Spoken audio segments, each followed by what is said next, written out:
Hey there, my fellow author. I'm Sarah Elizabeth Sawyer, an old soul kind of writer living my dream as a full-time author and authorpreneur.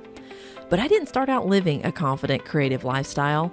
I struggled with the fears and the mental and emotional barriers that so often plague writers at all stages of their author career. But the truth is that with the right knowledge, tools, and training, you can overcome those barriers. I'm here to teach you how I've developed a lifestyle that's allowed me to publish 19 books and counting. Each week, as you tune into the Confident Fiction Author podcast, you'll get clarity on the steps you need to take to advance your writing career. Whether it's developing your ideal writing routine, tackling new skills like dictating your fiction, or overcoming the obstacles life throws your way, this podcast will help you live a more confident, creative lifestyle. Let's get started. Well, hey there, my fellow author, and welcome to this episode of the Confident Fiction Author podcast. I'm your host, Sarah Elizabeth Sawyer, and today we are going to be talking about doing it scared. Not too long ago, I was reading a novel by one of my favorite authors, Sharon Hink, and I came across this simple line, and she ended up repeating it several times in the novel, but it was, "Do it scared." And I just had to stop there and chuckle a little bit because I was like, how many times have I had to do that in my author career? And the answer was every time, or so it's felt. I think back over my journey to becoming an author, a confident fiction author. And so that line, it really resonated with me of all the times that I've had to do it scared as I've gone along. And I've keep coming back to those three words. And so I wanted to share them. I just wanted to share this with you in the episode and talk about how much of my life, my author life, has been built on doing things while I was afraid, and then really passing it on to you, that if you're waiting to feel brave or to have that courage before you take the next step in your writing life, you might be waiting forever. So I want to just encourage you and talk about what it means to do it scared and why fear is not a stop sign. And also I'm going to give you three practical ways or three practical tips to move forward even when your stomach is in knots. Because in the words of the great philosopher John Wayne, he said, "Courage is being scared to death, but saddling up anyway." Let's get into it. One of my earliest adventures as a fiction writer in my author career was one day when my mom walked in and she said, "I just wanted to let you know, if you get a phone call, like on my cell phone, if you get a phone call from someone named Kevin Lewis at the Smithsonian National Museum of the American Indian, be sure and take that call." Something like that. And she probably said it that fast too. Because she knew that I was going to freak out. Like, what are you talking about? And she went on to explain she had found this grant program and that I could apply to it as a literary artist, as a tribal member of the Choctaw Nation of Oklahoma. So I could apply to that. And she had called this Kevin Lewis and talked to him about the program, and he was supposed to call me back. I was scared to death. Like, it's so weird. I just felt like butterflies in my stomach just thinking about it. Like, it put me back in that place 12, 13 years ago, and actually longer than that. So I went back to that place, and I was so scared. Like, I just feel the nerves right now. And I was like, what did you do? What are you talking about? And it was one of those things that you just don't think about it. You don't overthink it. You just go for it. And I dove into it with her help, and I actually did not receive the program that year, but I did receive it the next year, and it was life-changing for my career as a fiction author, going to DC, going to the Smithsonian, doing presentations, all the things. Like, I was doing it scared. I was like, I do not belong here. I am not at this level. I don't know what a grant program is. I don't know how to do any of this, and I just had to keep moving forward scared. That's one example. Another one, and this actually happened before this and was a tremendous breakthrough.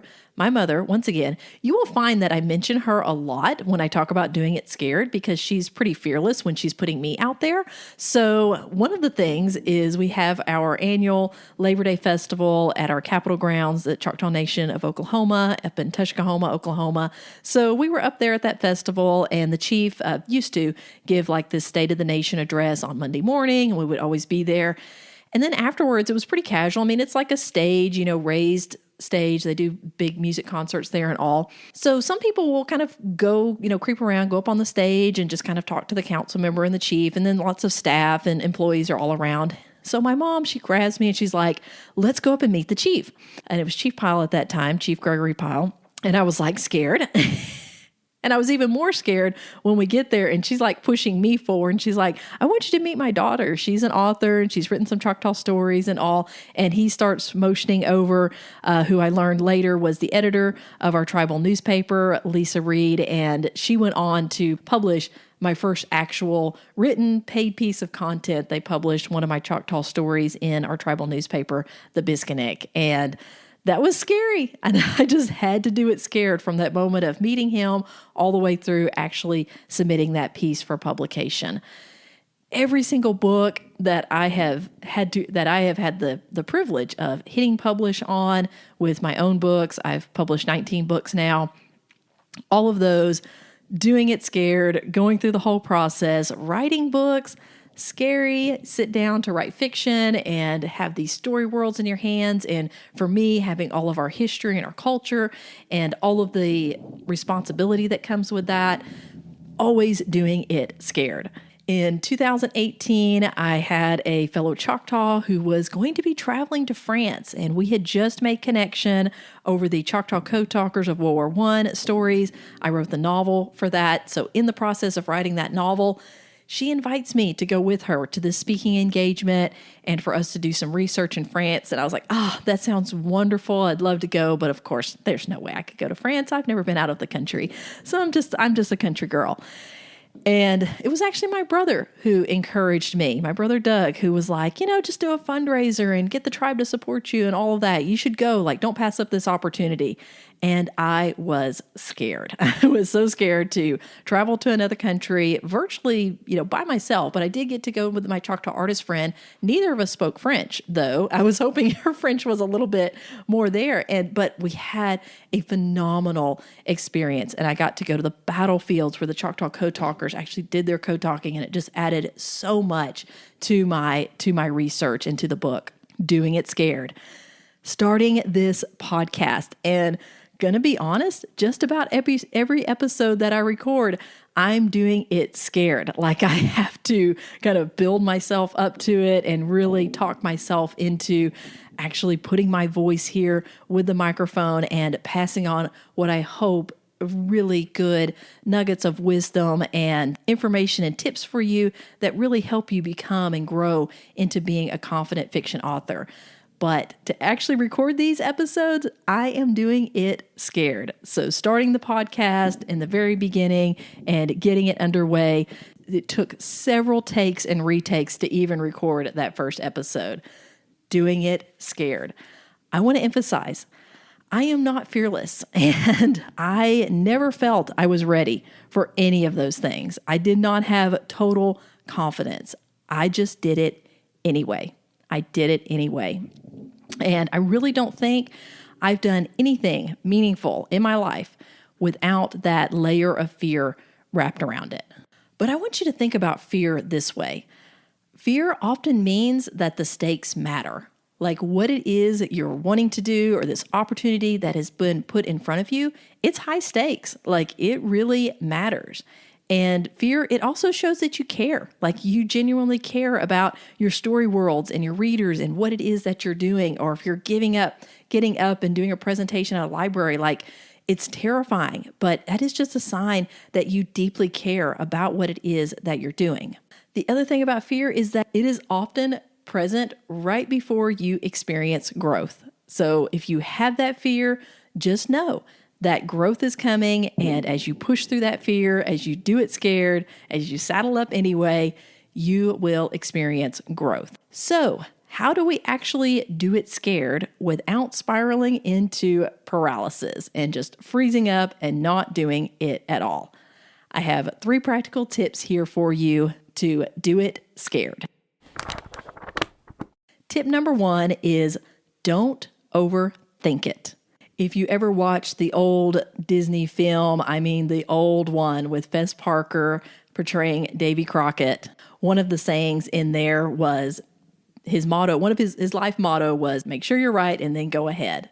And that's the thing. When we're talking about doing it scared, make sure it's the right thing to do. You don't want to do something scared and it's actually not good for you. It's not good for your career. It's making the wrong move.